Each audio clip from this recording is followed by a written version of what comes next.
the government can actually do better in some cases than private enterprise, although I'm a capitalist. Oh, boo! Boo! I am a capitalist, but in this case, She's not a capitalist. the experience of people on Medicare has a higher satisfaction rate than private insurance. Because you're not paying for it. People on government VA health and so forth in this country shows that the government can do health care well. Thank you. Thank you.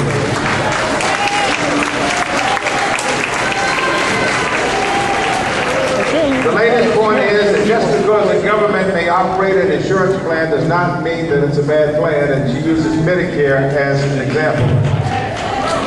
She also says that she's not alarmed by the rhetoric that Obama and Congress are going to set up death panels.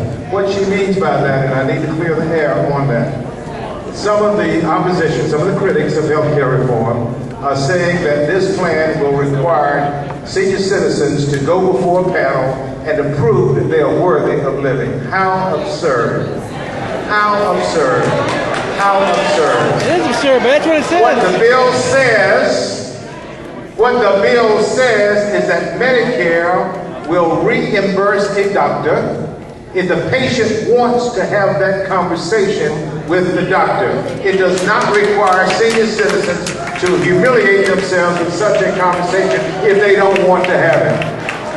And I challenge anyone to show me in the bill that is required for any recipient of Medicare. It is not in there. If it's in there, I will vote against the bill. Yes, ma'am. Then vote against it. We've got 5 minutes.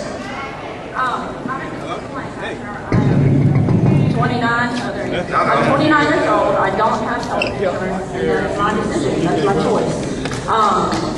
My question here is a question, and the second one is the most important, but it's something for people to think about.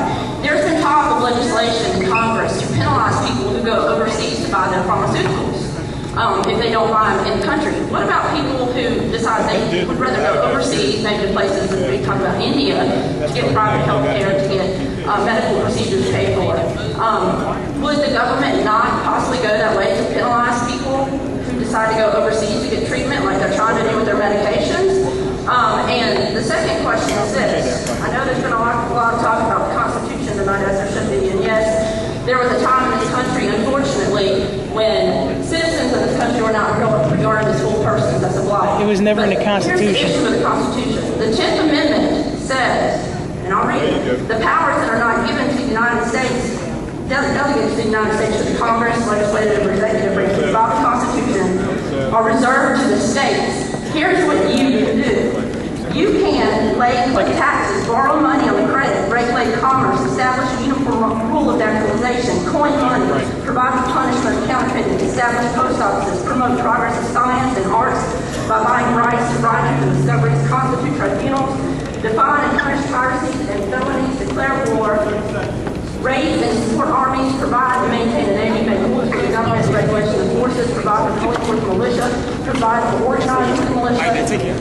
Basically, roll over the state and federal government and make any laws which are necessary for the powers that you're given. Where does the Constitution specifically, what subsection of Section 8 of the Constitution does it say that you have a right to tell me that I have to buy anything?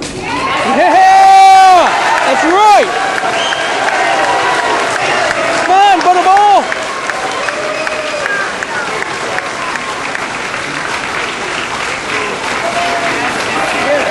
Stand up for this one!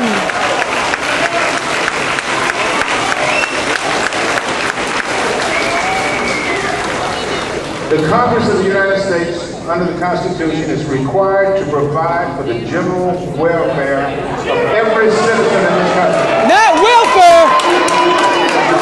Not welfare checks! You're supposed to protect us!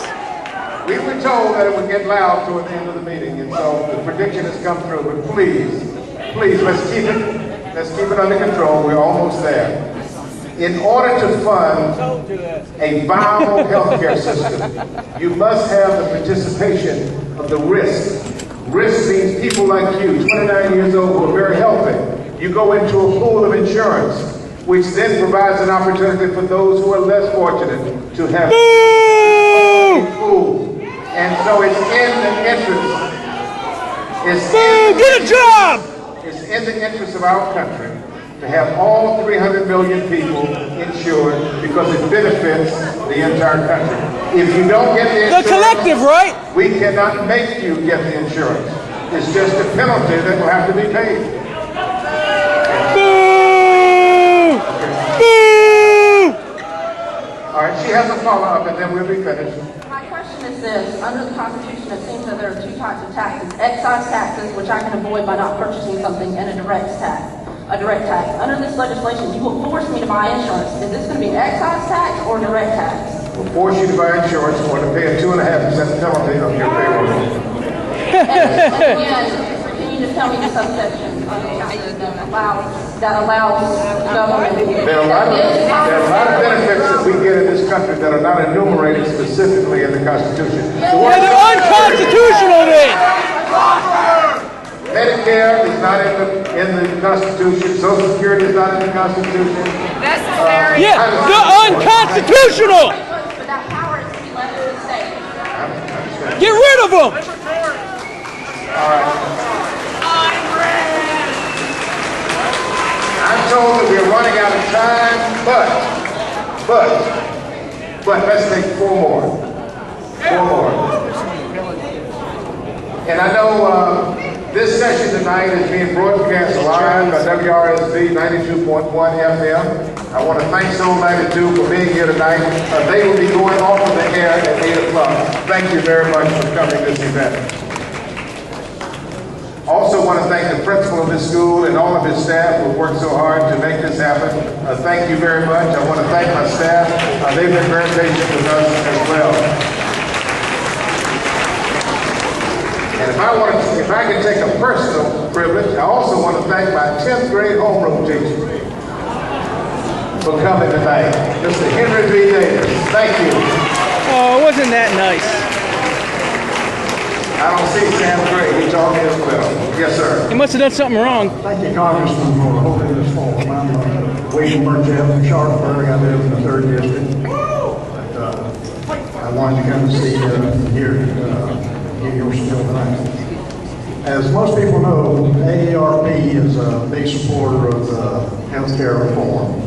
There's one provision in that I would like to speak to and get your concerns on it, and that's the long-term health care plan for people that it could very well be taken care of in their home.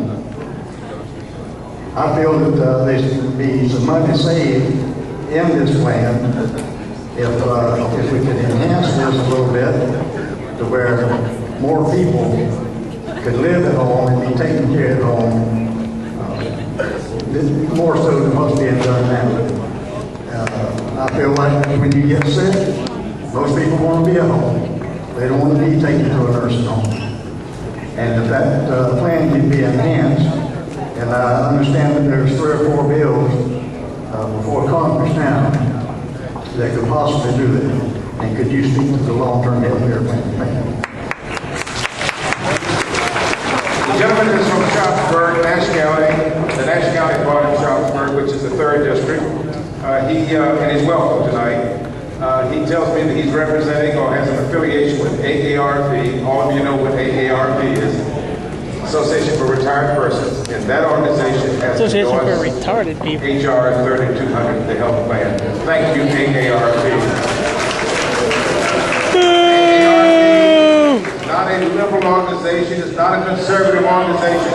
It is an organization of retired people who advocate for the retired population in this country.